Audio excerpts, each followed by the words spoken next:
What's up, guys? Happy Tuesday. Welcome back to another episode of Eat, Train, Prosper. Today we have our good friend and fellow coach on the podcast by the name of Jeremiah Bair, and we are going to have a roundtable on reverse dieting. So kind of recently, there was an episode of the Stronger by Science podcast that came out. This specific episode is titled Stretch-Mediated Hypertrophy and Reverse Dieting. And in this episode, Eric Trexler and Greg Nuckols cover what the current body of research says about reverse dieting. After it was released, Brian and I have received some messages from people who were just kind of confused by certain things and reached out to us. And we decided we would do an episode about it. And I thought, who better to invite onto this podcast than our good friend Jeremiah, who I know works with a large population of people who are probably pretty interested in some of the discourse around this. So I thought it would be a fantastic opportunity to bring him onto the podcast. So Jeremiah, thank you for joining us. And can you introduce yourself, please?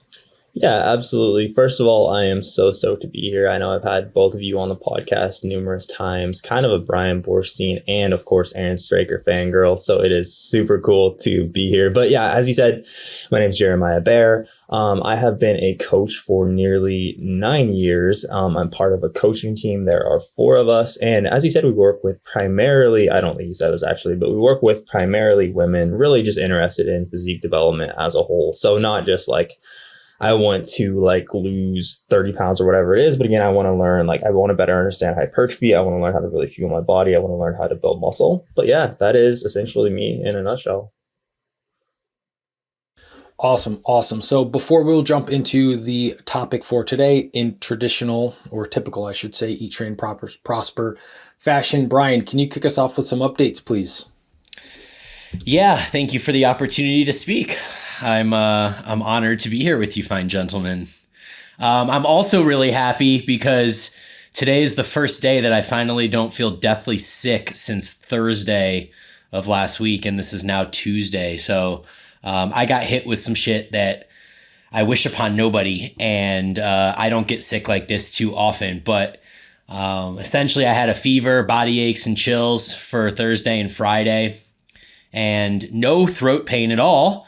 But lovely me woke up Saturday morning and my fever was gone and suddenly had this incredibly aching throat and I couldn't actually eat food. So for 2 days I couldn't eat food because I had a fever. And then for the last 3 days I haven't been able to eat food because my throat won't let me actually swallow things. And today I'm more or less, I can't say I'm back to normal. Food still hurts, but I can actually eat food.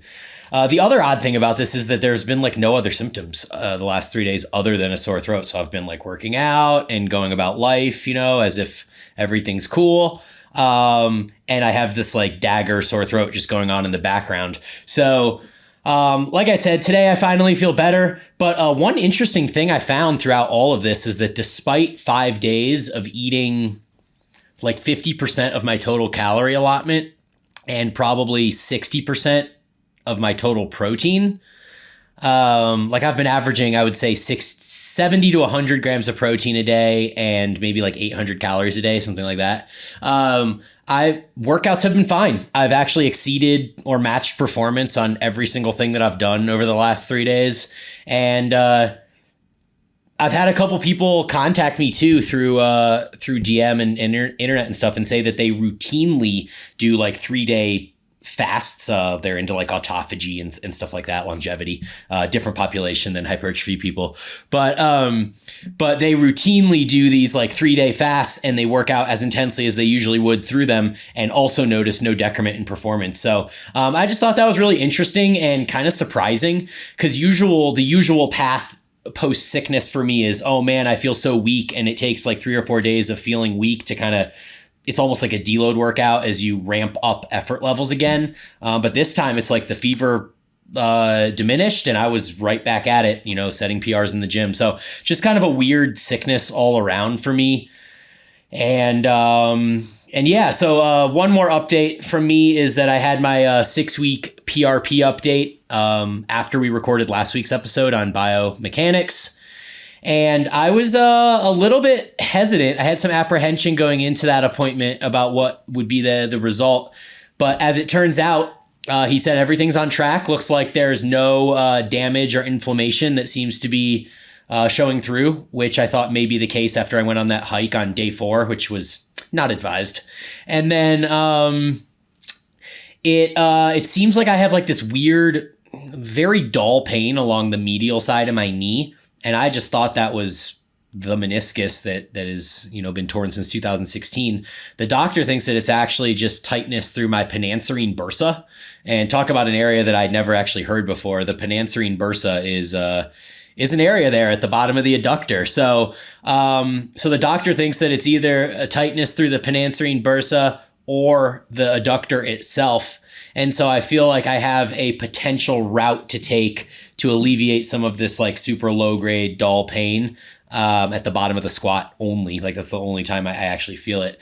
But now I have a potential route forward. So all things are good. PRP apparently worked. Knee feels strong, and I'm not sick anymore. So all is good. We have this awesome reverse dieting chat to have, and I'll kick it over to Straker for some updates. Yeah, I'd never heard of the pernurser. What is it again? Pananserine bursa. Pananserine bursa. But when you did say that, it did remind me. I did pull my adductor the other day doing ab wheels. So that sucked. But then really strangely enough, it was still a little bit like it was just kind of like tight going into training quads yesterday, and I had like the leg press, like deep leg press, and I was like kind of nervous, like do I push it and risk like really it making it worse, or do I like take a step back? And in traditional Aaron fashion, I'm like, I'm just gonna fucking push it and see what happens. And then lo and behold, it feels perfectly fine now after that yesterday, which is like complete opposite of what would normally happen. But I'd completely forgot about it until you brought that up. So besides that, I don't have too much going on, but I am I'm in another one of my no caffeine cycles. My coffee habit had kind of got to the point where my sleep was just affected. And that's how I'll find out like that it's time to pull back. I'll be kind of tired throughout the day, or I'll like have like a cup of coffee and I'm still like yawning afterwards. And then for me, it's like, it's 9:30, it's 10, it's 10:30, and I'm just like not ready to go to sleep. I'm like, and then I'm just sleeping poorly, and I'm like, fuck, I have to kind of detox off of caffeine. So what I did, just got some decaf, and of course decaf has like a small amount of caffeine, but that's what I'm doing, and still enjoying my coffee flavor for the most part, but have been doing that. And I have been feeling it, dragging ass like mid-afternoon, just low energy. And something like Jenny, we'll go to the gym at the same time because it's like a good drive. And sometimes I have to take like a small, like 10-minute nap in the car ride to the gym. I'm like, I'm going into this like lower body session and I am dragging ass. And I was like, should I even be here?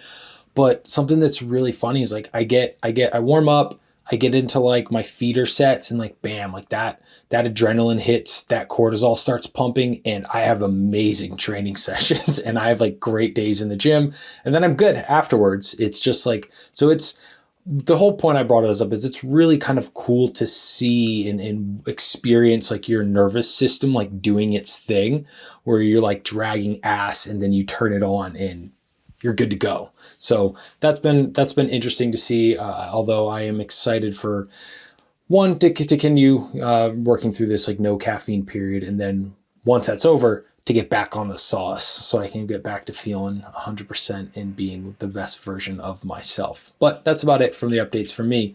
Jeremiah, what's going on in your world? Yeah. First, on the caffeine note, have either of you guys ever heard of the supplement rutacarpine? I believe is how you say it. Basically, it helps your body metabolize caffeine faster. I'm almost kind of hesitant to put this out there because I have not like dug into like, is this something that's okay to use consistently? But it is something that I've used recently, and it is kind of crazy. Now I kind of just use this. Like, I think I would be probably much better off doing what you're doing, Aaron, and just like going with decaf coffee for a week. But I honestly don't want to do that to myself. It is really crazy to me to see like how much of a difference that makes in sleep quality, where I think normally my caffeine intake is probably like 400 to 500 milligrams per day. And it has been like, since I've started taking that, Now, again, I think it's kind of like an easy out. And again, I can't say I'm like recommending this, but I think I like Straker and Brian, both of you guys, I would be interested to like hear your input if you dug into it a bit further, because it is something that I've been using as of late, and it is pretty cool to see what a difference it makes. But, and I can link that up to you guys after the show as well. But yeah, oh man, this last week for me has been an insane week, honestly. So like we were talking about off air, just finished a photo shoot prep. So my photo shoot was Tuesday, so a week ago today.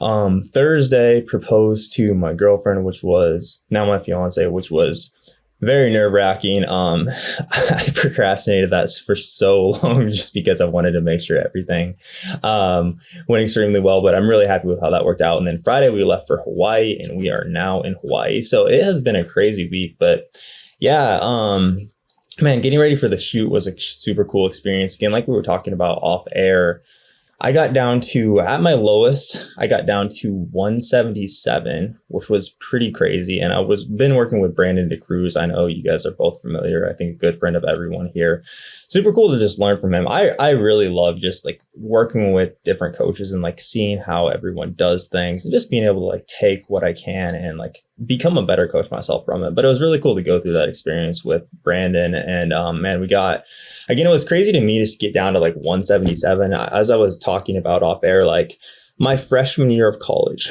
when I got into training hard, I remember like being like 175 to 177. Now, granted, I think it's very important to not just, I think for men specifically, we can only look at like the weight on the scale and it's like, fuck, I'm as small as I was like my freshman year of college. And that was like 10 years ago. Like, what have I been doing for the last 10 years? But of course, like physique looks a lot different now versus then, but it's honestly still kind of a hard pill to swallow. And I know like for me, like, there was a long period of time where I never thought I was going to get down to 200, let alone like, especially in like the previous time I'd gotten. So the leanest I'd been before this, the first photo shoot I ever did, I got down to 180 the morning of the shoot. And that was the previous low I'd seen. But honestly, it was a really cool experience. For me specifically, it was interesting to see like, Brian, I know you've talked a lot about holding a lot of body fat on your lower body, specifically like hamstrings never really come out for you. Is that right?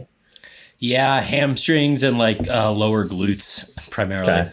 Okay. And I didn't get to the point where like I would be interested to see how far I would have to take it to get to the point where I had like glute striations. I wasn't there, but for me, it was super interesting because I have always thought, I've always known that similar to you, like I hold a decent bit more fat in my lower body. And like, no matter what, I'll always have like I can get up to like 230 and I'll still be able to see my top couple abs. So I think that's partially to my detriment because I can take a building phase pretty far and put on a lot of fat. And it's like, oh, well, I still have abs, right? I can still see a couple abs, so I'm good. And then I have to cut so far down because of that. But it was cool for me to see. I had always thought that quads and just lower body as a whole were a massive weakness, but really still it was just like my body fat storage. And I don't know why I didn't put this together before, but it was really cool to see like as I got to a new level of lean I'd never been before, like how much more my quads came through specifically.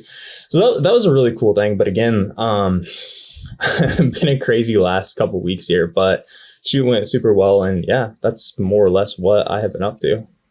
Sweet. I want to dig in with a couple of questions on this. So with Brandon DeCruz, I know he specializes usually on nutrition. Were you handling your own training or was he doing that as well? No, I had Brandon run my training as well. And cool. Brandon is someone that's very knowledgeable with training. I would say it's very similar to like a program that I think any of us would put together. I've really loved having that aspect as well. That was for me.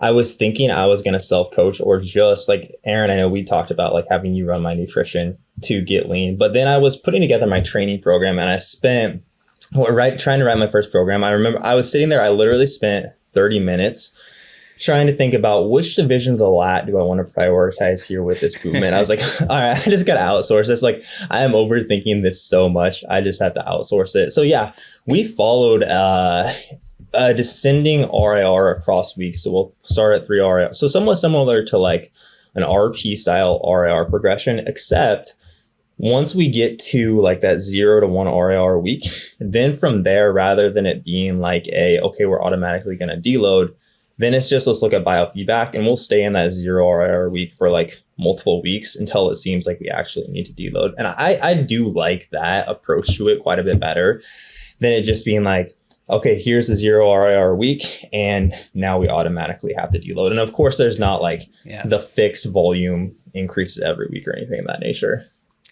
Yeah, I relate to that too. I do it similarly, but I tend to take those short overload movements. Once we get to 0 IR, I'll then take them into like partials and reverse drop sets and lengthen sets and kind of continue the progression beyond 0 RIR for movements that are less fatiguing. But I think, like, to your point about, you know, being able to do multiple weeks at 0 RIR in a row, I think that that's something that comes through more diligent exercise selection and execution. Because if you're that person that's just doing back squats and deadlifts and, you know, big barbell basics, by the time you hit 0 RIR, your ass needs a deload. But if you're doing like lat pull downs and dual cable lateral raises and stuff like that, like, you're not going to need a deload each time you hit 0 RIR in one of these movements. So I think that is one of those variables that I think often gets under discussed in these types of situations. Yeah. And then, I mean, even like as we got deeper into the prep, part of what we did is like after that 0 RIR week, like I was starting to feel some fatigue, but it didn't seem quite like I needed a deload yet. So then we took like some of my more fatiguing movements. Okay, we're going to keep these around 1 to 2 RIR. Going to keep like your smaller isolation-esque lifts at 0 RIR. And I really like that approach as well, where again, I don't feel like I quite need this deload yet, but yeah. Cool. I dig that. Aaron, any questions to dig into on any of that? I did have one and now I can't remember. But no, I think what you brought up, Brian, was really, really great, because I agree with Jeremiah in that personally, I will run multiple, weeks at 0 RIR. For certain movements is the like huge asterisk there. You can't, or I shouldn't say you can't, you probably shouldn't run multiple weeks of a 0 RIR on like deadlift, or what I found out the hard way of like a stiff-legged deadlift like last year. But like rows, pull downs, bicep curls, triceps, delts, like you can probably run multiple weeks at 0 RIR, especially if you're still progressing. Smaller movements, shortened overload movements are fine. Pretty much glutes, hams, quads, you may not want to do that there. Yeah, or leg extensions and leg curls you do, but the squat patterns and the hinge patterns you don't. Even better. Yeah, totally. So, Jeremiah, you are this super lean, shredded version of yourself, and you're 177 pounds. So what's the deal, man? Are we going to reverse diet, or what are we going to do from here? So actually the approach, and I think this is an interesting way to start this conversation around reverse dieting. I know right now, I'll be interested to see what this looks like after this. And from my conversations with Brandon in the past, I think he takes a pretty similar approach, where I'm guessing in the future we'll probably be jumping right around maintenance. But actually, with me like proposing and then going to Hawaii, the approach we took is immediately after the shoot was over, okay, you have an extra 1,000 to 1,250 calories to work with. And there I have a lot more, for the most part, I follow like a flexible meal plan, so to speak, where if I want to go off and like play macro Tetris a bit more, I can. But like as of these 2 weeks, like post shoot to the Wednesday after I get back, is literally just we have an extra 1,000 to 1,250 calories added to your targets. And part of that too is like we want me to gain back a bit of body fat. Like I have no illusion of trying to stay this lean. I know Brandon doesn't want that either. But yeah, as of now, no, we have definitely not taken like a slow reverse dieting approach. I'll also say like with us being in Hawaii, like how well I would have stuck to like 100 calorie increase from where I was previously. I probably wouldn't have followed through with that very well. But as of now, I don't want to like put words in Brandon's mouth, but as of now, I know we're at very least at maintenance, we're probably in a very slight surplus. And I'm assuming after this 2 week stretches up, it sounds like we're just going to aim to be right around maintenance. Yeah. So I feel like this brings an interesting question, because when you're down at 177 pounds, how much more really up is maintenance? And what I mean by that is like, you've probably been butting up against a wall for the last few weeks where you've had to lower calories, or increase movement just to get the scale to move a half pound or a pound or something like that, right? Is that accurate? Yeah, I lost you there for a second, but I think you said it's probably been kind of a grind for me to continue to lose, correct? Correct, yeah. Yeah. Honestly, for me, it hasn't been too bad. Our targets have been pretty consistent and what I found for myself is, and I think this kind of goes, I wanted to get you guys' take on this as well, because I know there's kind of, when we're talking about metabolisms, you hear about like, we have these metabolic phenotypes, which is like the spendthrift versus the thrifty metabolism. But if I understand that correctly, which like the spendthrift, I always get these two confused, but I believe like this thrifty metabolism phenotype is supposedly like, we store calories easily as fat, but our body also doesn't want to let us lose fat easily, right? Where it seems like there are these people who gain fat easily, but they have a hard time losing fat. And on the other end, the spendthrift, they have quite a bit easier time losing body fat, but also they ramp up movement quite a bit. But that's not, I would say in anecdote, that doesn't seem to be what I've seen, where at least to my understanding, I think that's kind of counter to the idea of like, we have more adaptive metabolisms where some people really ramp up NEAT quite a bit. So thus we see these individuals where we can ramp their calorie intake way up because they tend to do more pacing, fidgeting, blinking as they eat more. But then when we take calories down, they also see a large downregulation in NEAT, and thus they really kind of struggle to lose, or we have to get a lot more aggressive to lose. Whereas other individuals, and like for me, it's very easy for me to gain weight. Like I can very easily get up to 230, 240. But also what I've seen is for myself, I typically don't have to push that hard or make that many adjustments for me to lose. So I think like throughout this entire process, I think we had my starting macros, which given my starting intake was pretty aggressive. I believe my rest days, which were only 2 days a week, I was right around 1,800 calories. And my training days, I was around 2,300 calories. So, I mean, still that's relatively aggressive, but I think that was my ending. And I believe we cut like 150 calories off of both those targets once. And that was like 6 weeks ago, actually, I think. So since then, we haven't made any adjustments. And I mean, my steps have been at 14.5K this entire process as well. So my movement has been very high, but actually it hasn't really been much of a grind at all. I will say also, I think it's been a lot easier because part of that is I've had so much structure with my day-to-day intake. Like I haven't played macro Tetris at all. I have been essentially just following a meal plan. I haven't been working in meals out or anything of that nature, which I think people underestimate, especially when it gets to a grindy part of the diet. And it's like, man, I would really love to like go have some Chick-fil-A, right? So I'm going to work this in or things of that nature. I think people do underestimate how much of a difference that makes as well. But actually, for me, no, it hasn't been really that much of a grind at all to get down to this last bit. I've of course been hungry, but yeah. So where I was going with that in trying to kind of get the reverse dieting conversation going here is like, if you're having, say, so your numbers were like 2,300 and 1,800 on the 5 days at 2,300 and 2 days at 1,800, something like that. So at that point, you're still losing weight on those numbers. But when you're at 177 pounds right now, like what do you think your actual maintenance is? A number where you wouldn't actually gain weight. You wouldn't go to 178, then 179, then 180. Like you would actually be able to maintain 177, because I think this is a distinction in reverse dieting that needs clarification. Do you want to expand on that, Straker, and kind of maybe clarify what I'm trying to say for people? I will. And I'm really, really glad you brought that up, because what we have here, so Jeremiah, a couple things you've thrown out, like where would you say is like what you define as healthy? And I'll grant it for the listeners out there, just a reiteration, like Jeremiah is a coach in the space, like he lives this lifestyle. I think for people like that, it is much more realistic to live a leaner lifestyle when you are in the space, because your world revolves around training and nutrition. So that's a caveat there. What would you say, like, let's use a couple examples. What would you estimate your body fat percentage to be at that 177? I would say probably right around 8%. Very lean. Yeah. I was going to say like 7 to 8 based off of like the few pictures that I saw. What do you think is, and then like a really good, another question, where were you at when you started the diet, approximately body weight? So I was right around 199 when I started the diet. And what approximate body weight did you think, or body fat percentage would you say you were at there? Probably like 13 to 14. And do you feel that that 13 to 14 was very manageable if you were like, hey, I just want to stay here forever or for 2 years?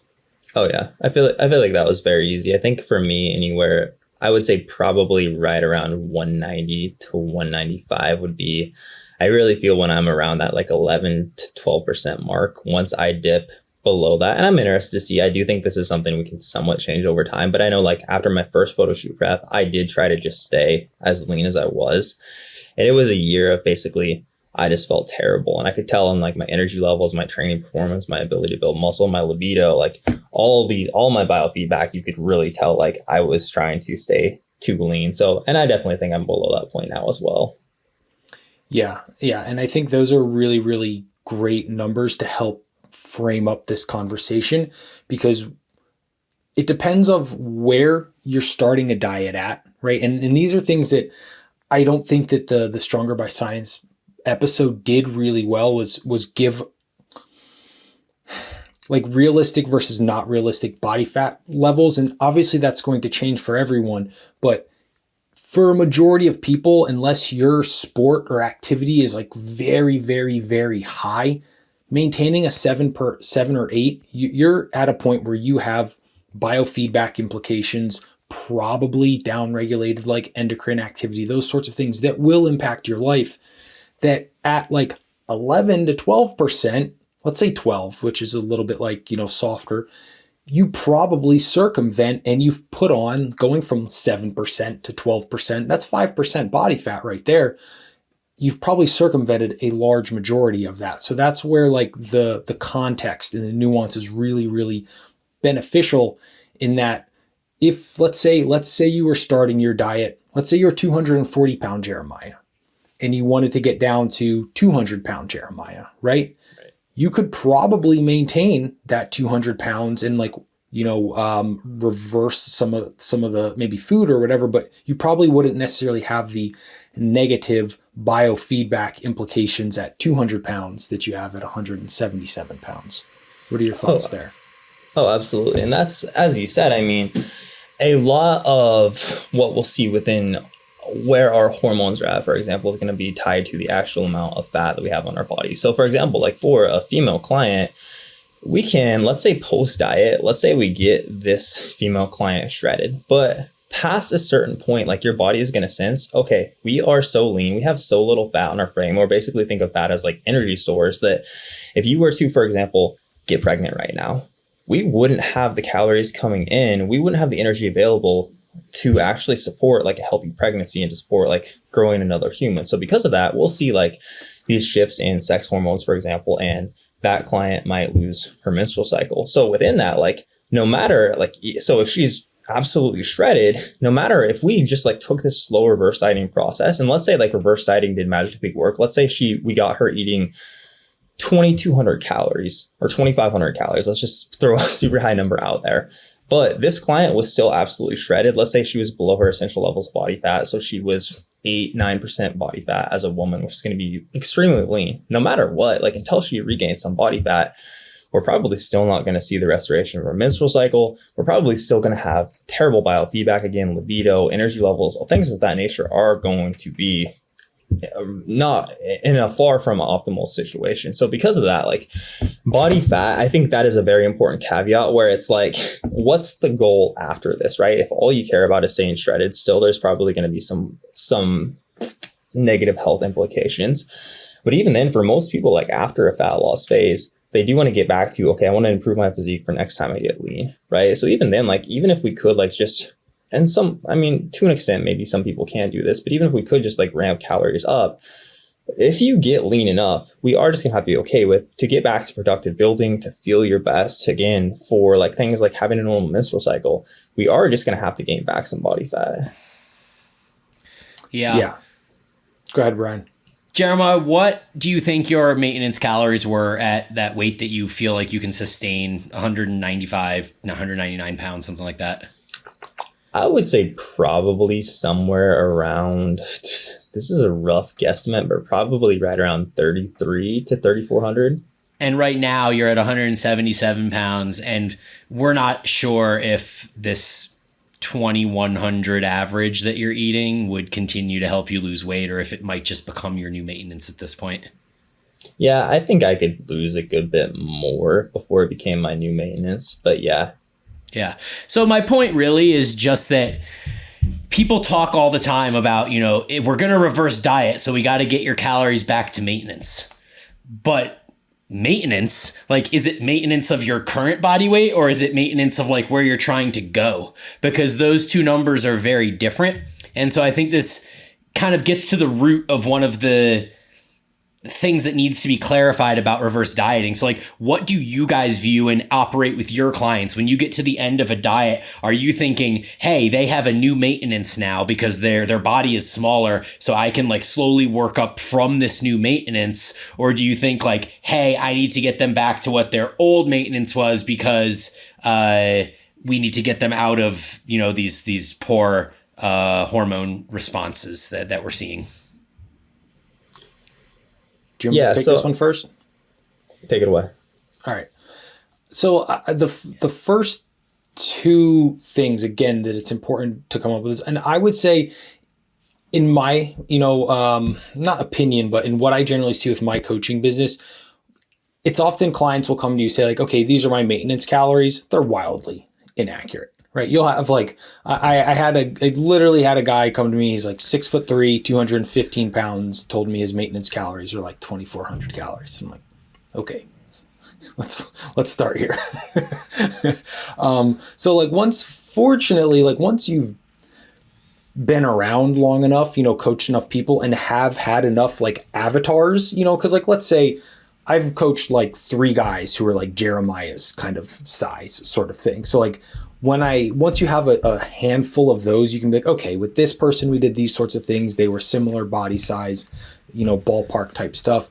But it with the reverse, it really depends. Like, did they get lean enough to where they're actually going to have endocrine disruption and poor biofeedback? Like if you're taking someone from a male, let's use male numbers here, 30% body fat to a 20% body fat, like, if anything, their endocrine production is going to be better because we're just in a healthier state. And that's where it's really important to bring in like specific, not necessarily specific body fat percentages, but like what type of lean are we talking about, right? Because lean is a subjective term, right? If you look at the traditional, like, if you go into like a Gold's Gym and look at their, what the fuck is it called? The body impedance analysis thing, it'll tell you that like 20 to like 24% body fat's like normal and healthy. Whereas like to us four, I'm like, dude, if I'm 24% body fat, like I'm fucking doing something wrong for months and months and months. You know what I mean? Yeah. So it's where I kind of get frustrated with some of these conversations is like, without providing more objective definitions around things, or you're leaving it up for interpretation, and then like episodes like this need to happen, right? So I think it really comes back to like, where are you starting from? Are you just going from like, hey, I've been kind of overweight, neglecting my health, I just want to get back down to like 16 to 20% body fat, where I don't have a gut anymore? You don't really need a reverse diet there, because there's no adaptations, or sorry, you could potentially use one there just to keep the client operating within a little bit more closer bounds so that they don't just poorly track their food and start putting fat back on. Because again, a lot of it's going to be like habit-based and reframing how they view food. And when a client comes to you at 30% body fat, obviously their habits and how they view food isn't really like well managed.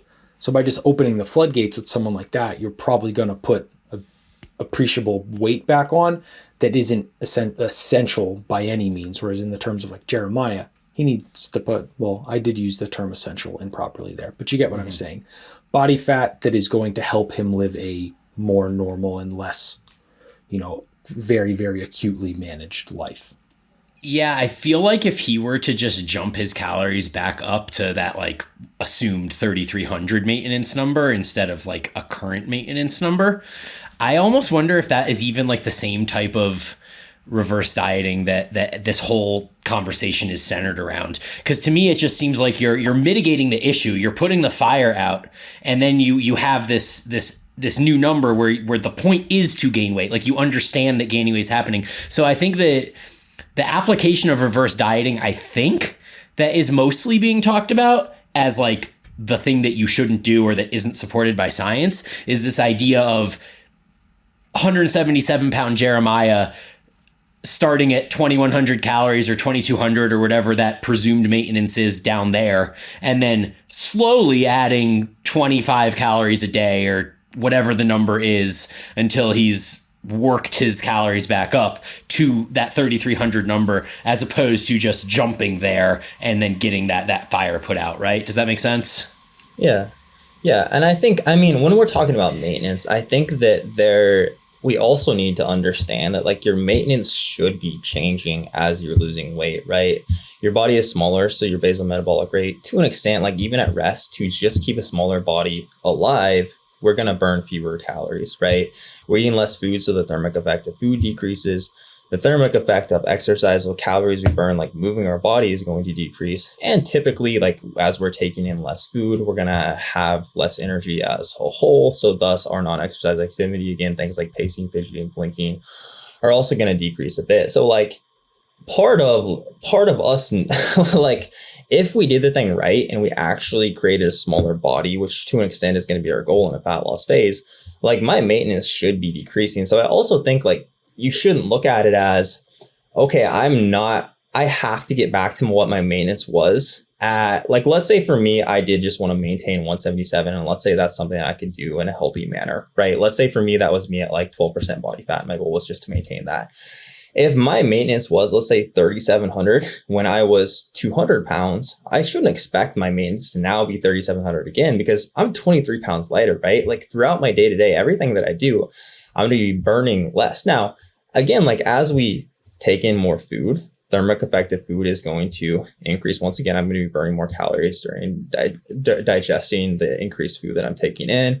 I'm probably going to have more energy. So again, I'm going to do more pacing, fidgeting, blinking. So my metabolic rate will increase a bit over time. But yeah, I think that how I've typically seen or thought of like the more traditional form of reverse dieting, I think is typically like people don't even look at it as like, so right now, like I don't consider, let's say, I think you said the average that I'm eating is like 2,100 calories. I wouldn't consider that my current maintenance because I'm still losing like 1 to 1.5 pounds per week.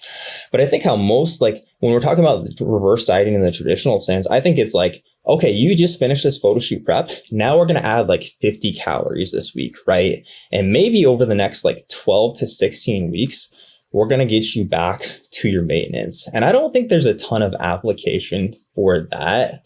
Whereas typically how I look at it as with clients, we're going to like at the end of the deficit, let's look at your rate of loss over the last couple of weeks, right? So let's just roughly, and these numbers aren't perfect, but let's say you've lost perfectly 1 pound per week over the last couple of weeks. So we can assume we're in about a 500 calorie deficit per day or 3,500 calorie deficit per week. So typically, like from my perspective, I'm going to try to I don't want to overshoot this, but I'm going to typically try to bump that person to at least 80 to 90% of their estimated maintenance. Then let's look at body measurements. Let's look at how weight is shifting. Let's look at biofeedback.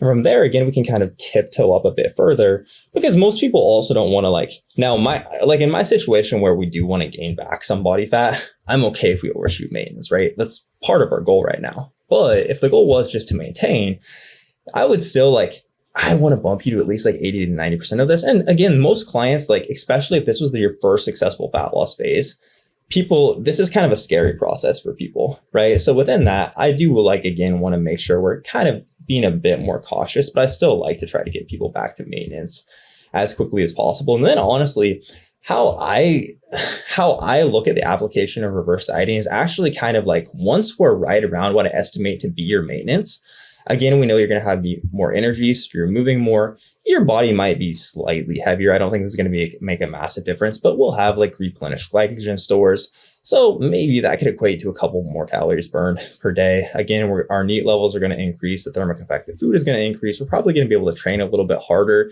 potentially maybe increase training volume a bit further. which will increase our calorie burn a bit more. So like over time, like once we're at maintenance, our maintenance will slowly be increasing. So typically then like that's really how I look at like when we're looking at that more traditional, like, okay, now maybe we're just adding like 10 to 15 grams of carbs or like 50 to 150 calories per week. Then typically there's something like 4 to 6-ish week span where we are like playing that more traditional reverse dieting game. But it's like when we're already at maintenance, because there's not really like once the diet is over, we're not really going to take any benefits from spending this extended period of time in a deficit. Does that make sense? Yeah, but my question would just be maintenance of what? Because you're like, we'll do this more typical reverse diet when we get them to maintenance. But if you were 177, what is maintenance? You know what I mean? Is it the maintenance, the 3,700 number that has you at 200 pounds? Because that's the number is going to get you back to 200 pounds. Like if you don't want to get to 200 pounds, then what is this maintenance that keeps being thrown out there, you know? Yeah. So, I mean, again, I would roughly start by looking at, if we reverse engineer, okay, what was your rate of loss? So again, let's say you're averaging 1,700 calories per day. We were losing about a pound per week. Okay, roughly we could estimate then your maintenance is probably right around 2,200. So let's try to get back to that number. And again, we're going to expect like that first week where we take in more food. Yeah, we're probably going to see most men gain back somewhere between 2 to 4-ish pounds of weight due to, again, more gut content, increased glycogen stores, things of that nature. Women are probably going to be closer to about 1 to 3 pounds. And then from there, it's essentially looking at, okay, what number keeps us relatively weight stable? And when we're looking at body measurements, again, what number keeps us relatively stable in this regard as well? So I would look at like maintenance relative to maintaining, like once we replenish glycogen stores, accounted for like increasing gut content after that first week and things of that nature. Then like what number keeps us right around there? Does that answer that question? Yeah. I think that adds a little bit of clarity to it. So in your specific example, since we keep going back to you, you might be looking at this maintenance number as what will help you maintain 183 or 184, or that would be like the maintenance number that you're thinking about at this point. Right. And that's the thing. I mean, because your maintenance is going to, I don't think we can ever perfectly nail maintenance. That's the other thing is, because it's going to change every day, right? Even like if you measure things perfectly, there are going to be days where we move a little bit less. There's going to be days we move a little bit more. But again, I think it's just important to keep in mind, like, I guess so. Yes. And is the goal to regain weight? Is the goal to basically maintain your current body composition? But again, understanding like that's not going to be the same as your maintenance calories were when you started the fat loss phase, if your goal is to maintain a lighter body, essentially, than what you had before. Correct. Because if you go back to the number that you started at, then you're just going to go right back to that body weight again. Right. And you'll probably regain until you get to that body weight. And then once again, until that essentially becomes your maintenance. Correct. Yeah. Striker, jump on in, baby. You're on mute. Sorry about that. One thing that what your or the client's goal is a really, really important part that comes into it. So one thing where I will take an approach that was not touched on in the Stronger by Science episode is kind of approaches. Let's say a client's end goal is 180 pounds, right? There's a couple ways that we could approach it. We could, for picking very, very simple, straightforward numbers, we could diet them to 170 pounds and then just jump calories back up to an estimated maintenance at that 180, and you will put weight back on quicker. You will also have to fight a little bit longer to go from that like 175 to 170. Those last weeks of dieting, which Jeremiah will probably attest to, are probably some of the hardest because you've just been doing it. Fatigue is highest, more or less. Or we could say, hey, we can diet you to 175 and then slowly start putting food back in. It makes the dieting easier. Your rate of loss slows down.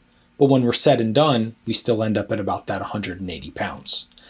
That's an approach that I will commonly take with clients that are not trying to get like super, super lean, and their biofeedback is kind of starting to shift a little bit, or they're just kind of getting to the point where I personally don't think they have another 5 hard weeks of dieting in them. I'll give them like, hey, we'll give you like a 250 calorie reprieve this week. It slows our rate of loss. Our average is still down, but they get, another 75 grams of carbs or something like that. So I think the hard thing with reverse dieting is defining it like explicitly. And I think that's where so much of the kind of vagueness comes in, or what the Stronger by Science episode really touched on was people will kind of use it to like persist lies around, like it supercharges your metabolism, or it like makes dieting easier in the future, or a lot of these things. And that's where some of the parts when I listened to it, I was like, oh, I didn't realize people were claiming these sorts of things. I personally had always just used it as a way to, one, constrain adherence a little bit on the back end of dieting, because I know from, the few clients that I have let really open the reins at the end of a diet, it's a psychological thing. People have a hard time keeping a cap on it. So like if we've just been feeding you 1,700 calories and I'm like, okay, Brian, here you go. Your photo shoot's over. Here's your 3,000. Like, what did you do, Brian? You did not stick to that 3,000. No, I went to 5,000. Exactly. And I think like the hard thing with this conversation is we're talking like not necessarily theory, but we're talking textbook application when, measurements in food are accurate and these sorts of things. But if I'm being completely honest, like just getting your clients to accurately track is probably 75% of the game in and of itself. So from what I have personally found is like, if I give them a wide open door, but say, hey, you got to stop at the end of the door, you know what I mean? Like they don't. Where if I frame it up as the hardest part of our diet is now over, but I still frame them in the mindset of we're not done. There's light at the end of the tunnel. It gets easier from here, but we're not done. They're able to adhere much longer and then not blow that out. And it allows us to just control the overshooting of calories over what their approximate maintenance, would be at our 15% reduced body mass or whatever. And it just helps us remove or better control the human psychological aspect of it, which is a very large part. I love that, dude. I actually very much appreciate that you displayed that context for us, because I do think that makes a lot of sense, and it provides a good use case. My question, I guess, is one of the things that seems very difficult about reverse dieting is the super small increments that things are increased by, and how meticulous someone must be in that case, and the psychological impact potentially of having to be so meticulous. And then also in the same question, the difficulty of coaching that when you understand that things like nutrition labels and eyeballs are going to be at least like a 20% variance before you even begin marking anything down. So like, how do you guys kind of make sense of that? Like the meticulous nature of it, the psychological effect, and then the variance of the inability to actually know, the ambiguity of knowing whether it's actually accurate anyways. Yeah, I mean, I think if we look at like what it takes for someone to lose body fat, we also have to be pretty meticulous in that process. So from my perspective, I honestly don't think like coaching, no matter what, I think as coaches, we have to assume that like there is still going to be a decent bit of room for error. Like in reality, what most people think is like I'm 100% on point is realistically more like 80% on point. And we have to be okay with that, right? So no matter what, there is going to be some room for error. But I think like by the time, at least in my experience, by the time someone has successfully completed the fat loss phase, they've come to grips with like, okay, this is how accurately I have to measure my food. This is how accurately I have to track my food. No matter what, there is going to be some room for error. But I also think that it's, again, like accepting like this might not be perfect. And something that I like to put out to my clients as well in the post-diet period is most people will have like at least a couple times where it's like, man, I kind of went off the rails there. There's typically at least a couple days like that. But as you said, Aaron, like having some element of structure around that, because also like most clients we work with have been able to successfully lose in the past, it's maintaining that result that has more or less been the struggle. So still, if we can like approach it in a more structured manner to where it's not like, okay, the diet is over, here's 1,000+ calories, just go do your thing. I think that typically like leads to people relapsing, or not necessarily relapsing, but more or less going back to their old habits, where I think like accepting, hey, this might not be perfect, but we're still going to have a much larger element of structure, and it's probably going to be much better than the alternative. From my perspective, that's the thing there. I don't expect anyone to like, okay, we're going to be at exactly 10 grams of carbs more. And if you walk like an extra 500 steps, I actually want you to add like 2 more grams of carbs on top of that or something of that nature. Like, I don't think it's realistic for us to take it to that point. And I still like to give clients like ranges to work with. Like the ranges that we prescribe are still like, we want you to hit these targets plus or minus 100. So inherently, we're still working with a broad range because I think that's just what's realistic for most people. So I don't think like either of these options is perfect, but I just think it's the better alternative for us to just frame this as something where we do have a little bit more structure going into the post-diet period. Does that make sense? I don't know, Striker, do you have more to add to that? I mean, I truly, it's hard for me because I truly think, like you said, the post-diet period is everything. So many people lose the weight. So many people, or sorry, not nearly as many people can maintain it. And again, it comes back to how realistic that might be based on how lean you got. But let's take the prime example. We are taking a male from like a 24% body fat to like a 14, right? There's no doubt in my mind that people shouldn't be able to maintain that.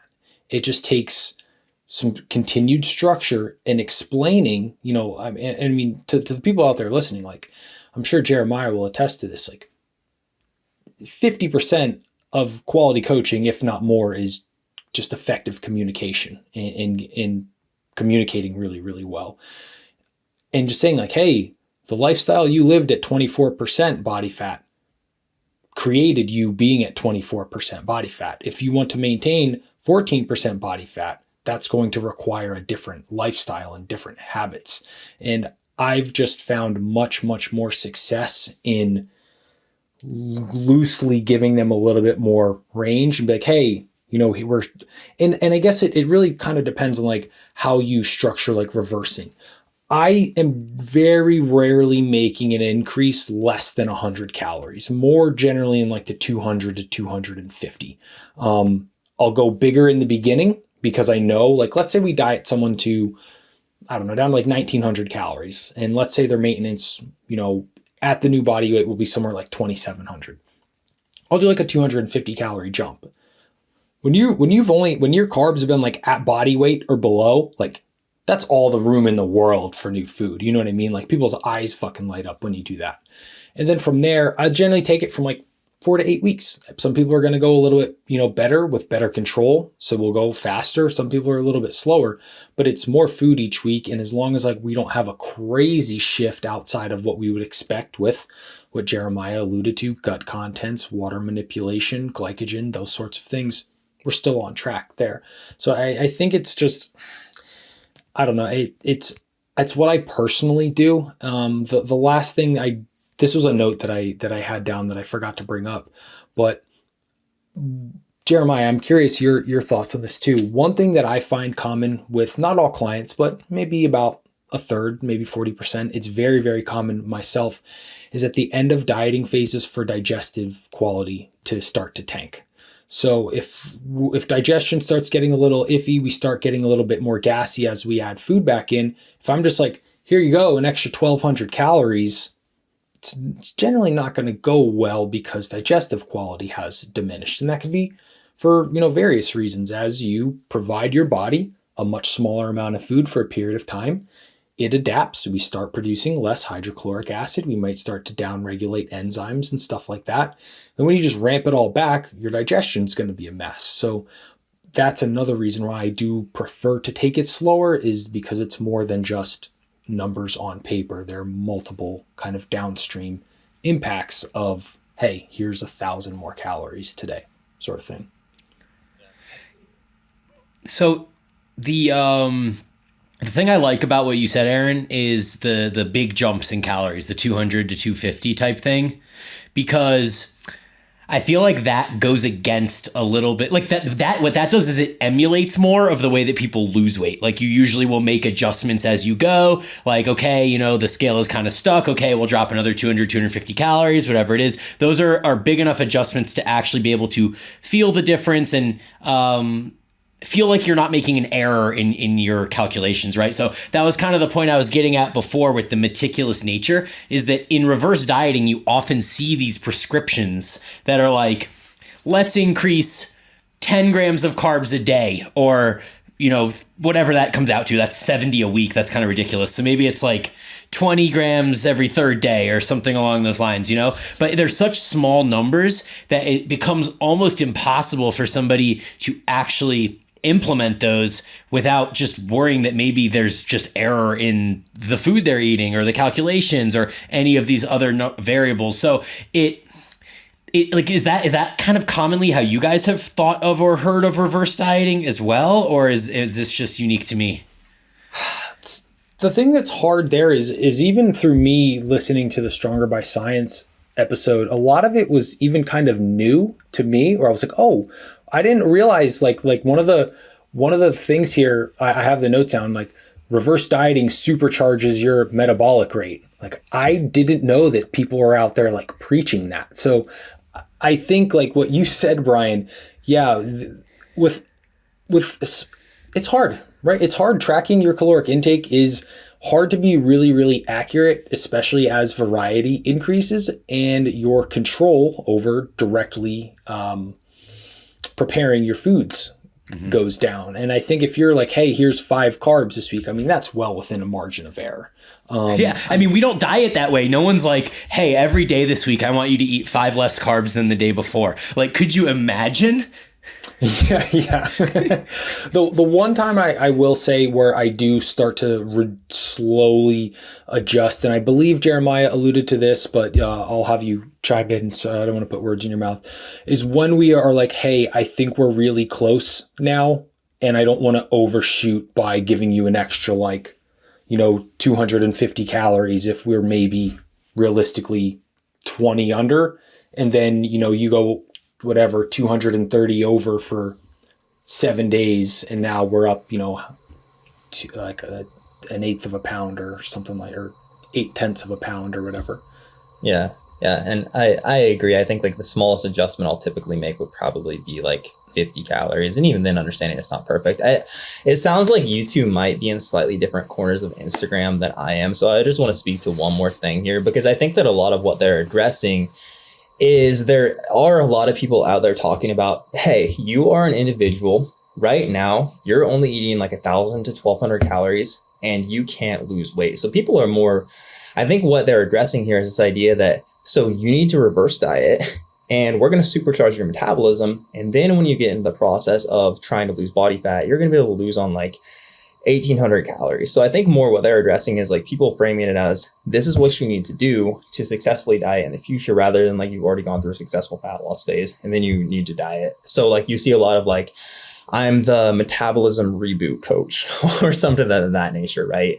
So I mean, like this is a relatively common, when we could probably frame this within our coaching service as like a reverse diet if we wanted to as well. And like, this is the reverse diet transformation where like this woman couldn't lose on 1,200 calories before. And now we got her shredded on 1,700 calories or something of that nature. But it's not actually the case. So to like speak that a little bit more, like it's extremely common for a new client to start and they'll report, hey, I'm only eating 1,200 calories. And Aaron, I know you said like your client who was like 6'3", 220 and said his maintenance was like 2,400. Whereas typically what's going on there is oftentimes it is like 5 days of the week, this individual is really under eating. They're only eating like 1,000 to 1,200 calories, but then it's typically either, hey, in the evenings or over the weekends, there are very large influxes of calories coming in. That is enough to offset any deficit that they created throughout the week. So they're still like at very least at maintenance. And here I think it's important to understand, like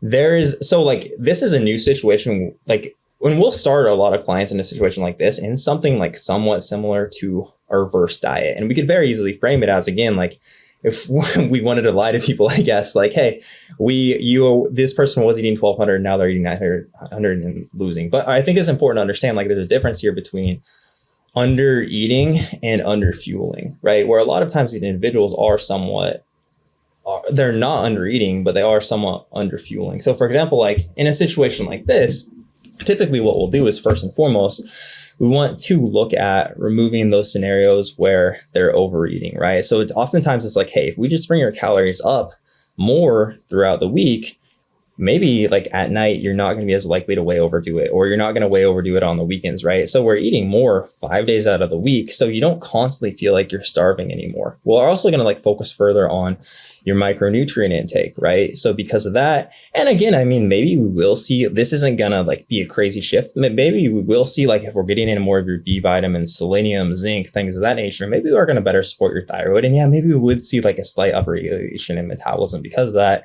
We're going to get you eating, and typically like individuals like this as well are under eating protein and carbs and typically overeating fats, even if they are healthier fats. So because of that, and again, we'll have a slightly higher thermic effect with protein and carbs, but as a whole, and oftentimes as well, like I'm just kind of rambling here, but I want for the listener to understand, oftentimes we will see, like, if we go through 8 to 12 weeks of this process, we typically will see like this person has achieved a pretty impressive recomp, right?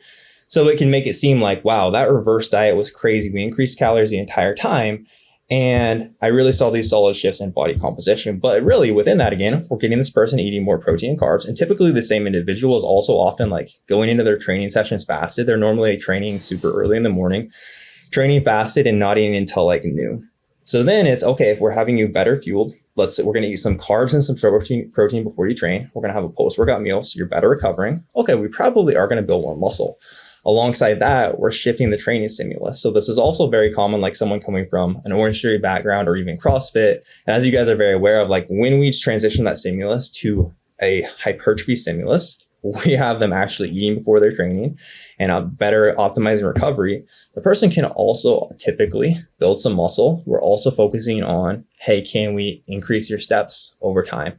And we're getting them tracking accurately. Typically, like in a situation like that, and we're also focusing on satiety, right? We're also focusing on food quality. So you're eating more fibrous carbs and again, more protein and things of that nature. So typically, like when all those things add up, that person is actually across the week eating less calories. But 5 days of the week, because again, they're eating more filling foods, and we actually have them eating more 5 days of the week, we're just getting rid of these dramatic swings in calorie intake. It'll, across the course of the week, typically feel like they're eating more.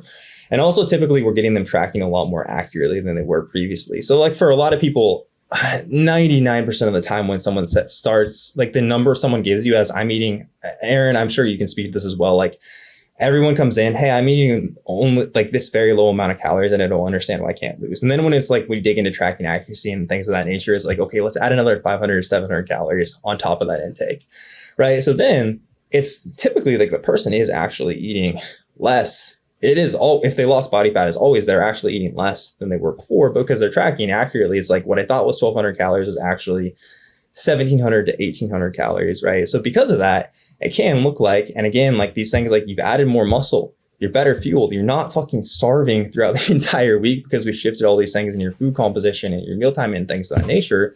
We will see like, yeah, you got leaner, you built muscle, we achieved some pretty solid recomp.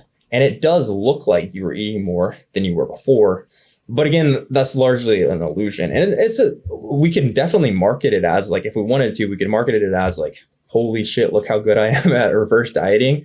And here's why everyone should work with me. But it's not actually that person is necessarily eating more than they were before. But I really think that's like with this, it's reverse dieting, at least in the corner of like Instagram that I'm on, is often framed as like, this is a thing you need to do to supercharge your metabolism. And again, I think it's not necessarily that people are under eating. That's the problem. It's more so you're under fueling. But I think that is an important distinction.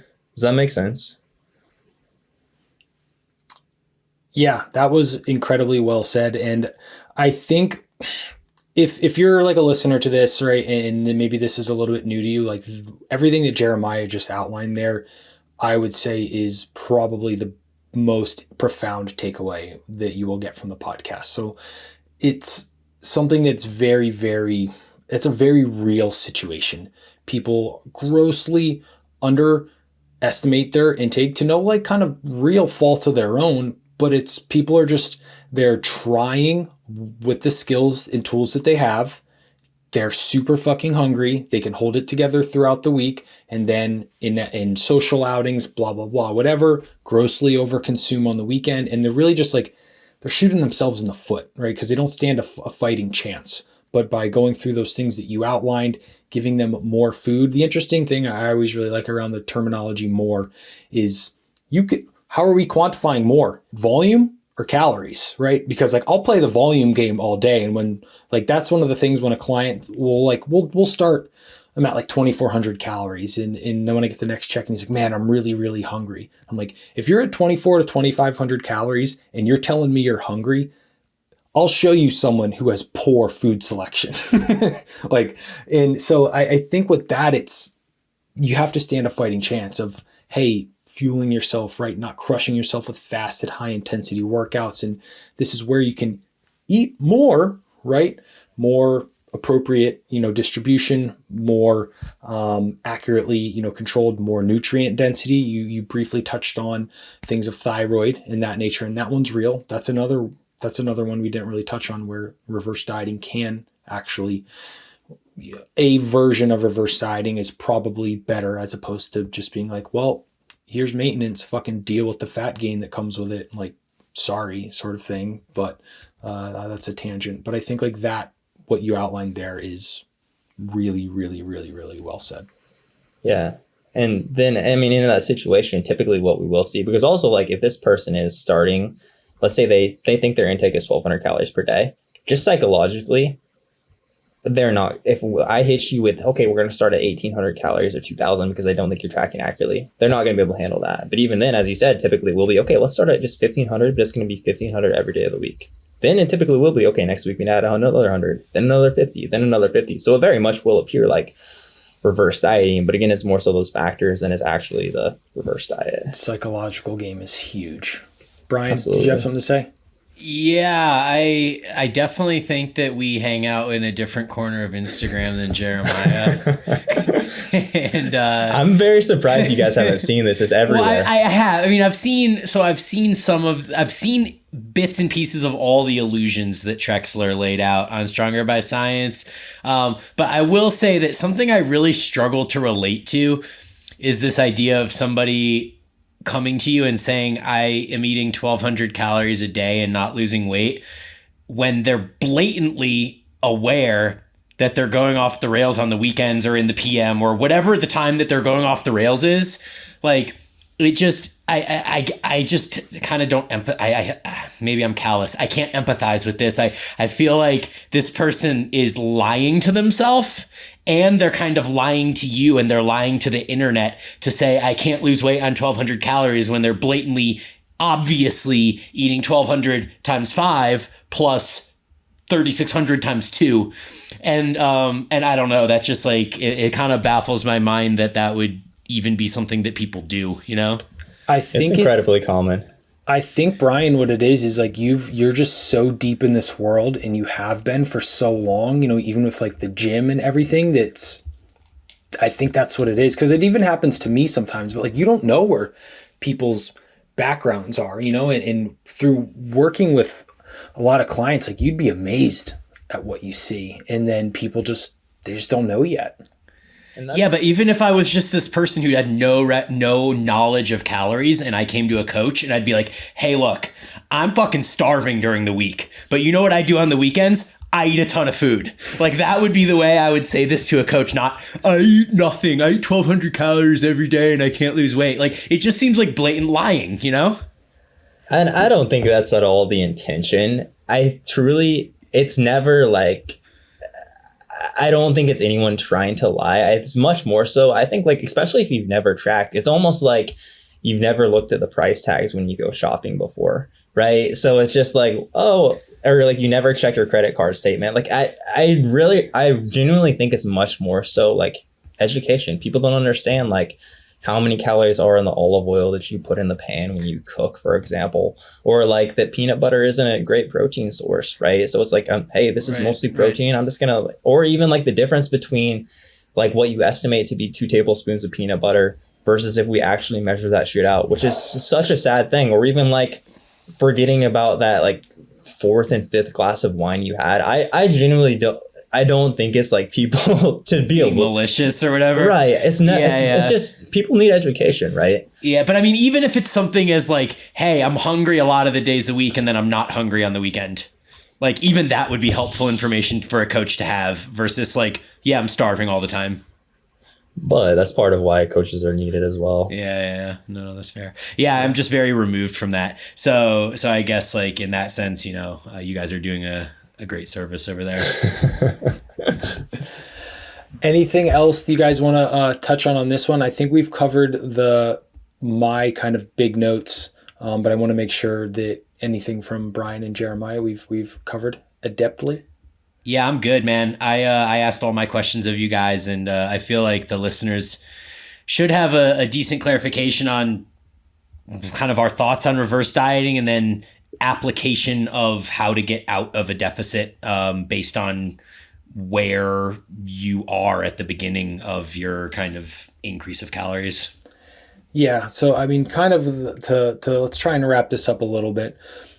The leaner you get, if you are lean to the point where it's just not sustainable, and for us to say this, I may overspeak here a little bit, but like you're gonna have very visible abs. You're gonna be lean. You're probably going to do, I shouldn't even say probably, you're going to do much better with a very large increase to a point that's going to put on some body fat again, yes, but get you to a point where biofeedback is now better. Maybe you have an interest in having sex again is a really, really good part of biofeedback. Maybe some morning wood, those sorts of things. If you are someone who's maybe only dieting to like a 15%, maybe you just want to to go from gut to no gut, you may not need a huge jump up because you aren't really in a hormonal negatively adapted position yet. The last thing that I do think is that we didn't really touch on enough is the psychological aspect, right? Jeremiah, you alluded to it a little bit around the client who thinks they are eating 1,000 calories, even though it's technically, I'm using air quotes here for the people listening, like objectively false to say, okay, let's get you to like 1,400 calories first. Like, even though that's not textbook the way to do it, if you take that client who thinks they're eating 1,000 calories and you say, here we go, week 1, 2,400 calories, like they're going to have a fucking meltdown. It's the same thing. Like for some reason, more food just fucks with people's minds the same way that starting a diet process will. Sometimes I'll have a client who's literally perfectly adherent. We're doing fantastic, hitting their numbers 7 out of 7 days. Week 1 of the diet, I take them from like 2,800 calories to like a 2,550 and the fucking wheels fall off. I'm like, bro, it's 250 calories or whatever, 350 calories. Like, what happened? So the psychology aspect is quite large. And I definitely don't want us to just skip over it because psychology influences physiology in the decisions that we make. And it is important to at least consider.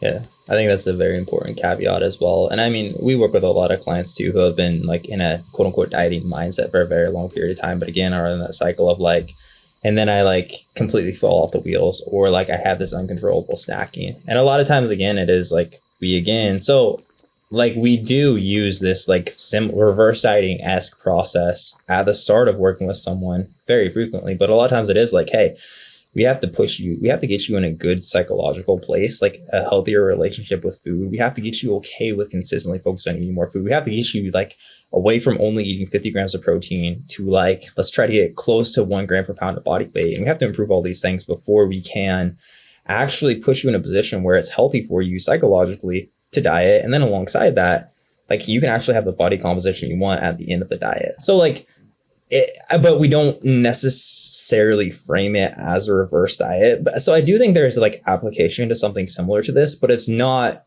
because it supercharges your metabolism, and your metabolism is going to be crazy quick, and dieting is just going to be effortless for you going forward. Very well said. Cool. So I guess to wrap this thing up, Jeremiah, can you drop your plugs in here? Where can people find you? Where can people reach out for coaching if they're interested? All of that good stuff. Yeah, absolutely. So first off, once again, I am super appreciative for the two of you having me on here. It is always great to chat with you guys. You can check out our podcast is Living Lean. You can follow me on Instagram at Jeremiah Bair. Our coaching company is Elevated Coaching Systems. You can go there, elevatedcoachingsystems.com.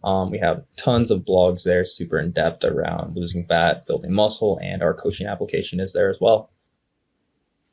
Awesome. So again, thank you for joining us from myself, Mr. Brian Borstein, and Jeremiah Bair. Guys, thank you for listening. We will talk to you. Well, Brian and I will talk to you next week.